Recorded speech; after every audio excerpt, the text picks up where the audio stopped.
কক্সবাজারের রামুর বাঁকখালী নদীতে দিনব্যাপী নৌকা বাইচ প্রতিযোগিতা অনুষ্ঠিত হয়েছে আজ। প্রাচীনকালের আবহমান বাংলার সাংস্কৃতিক নিদর্শন এই নৌকা বাইচকে ঘিরে নদীর দুপারে বসেছে হাজারো মানুষের মিলন মেলা। রামুর বাঁকখালী নদী থেকে নৌকা বাইচ প্রতিযোগিতার খবর জানাচ্ছেন আমাদের কক্সবাজার প্রতিনিধি অর্পণ বড়ুয়া।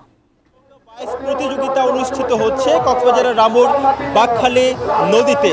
এই মুহূর্তে আমরা দেখতে পাচ্ছি দুটি দল আসলে তারা তীব্র প্রতিযোগিতাপূর্ণ গতিতে তারা ছুটে আসছে ব্যাট ছিনিয়ে নেওয়ার আশায়।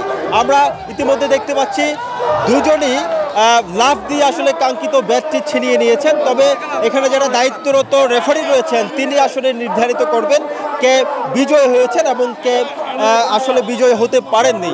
এই মুহূর্তে বাঁকখালী নদীর দুপারে আমরা দেখতে পাচ্ছি শত শত নারী পুরুষ এবং বিভিন্ন বয়সী মানুষের আমরা উপস্থিতি দেখতে পাচ্ছি।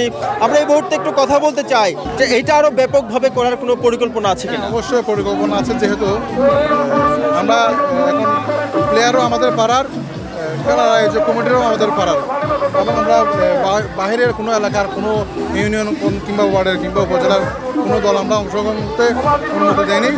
যেহেতু এটা ছোটো টিম, ছোটো খেলার আয়োজন করছি, ইনশাল্লাহ আমরা বছর বড় পরিসর শুরু করবো।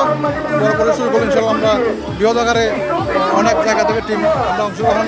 ধন্যবাদ অফিসের চরপাড়া কর্তৃক আসলে এই নৌকা বাইচ প্রতিযোগিতাটি এখানে আয়োজন করা হয়েছে।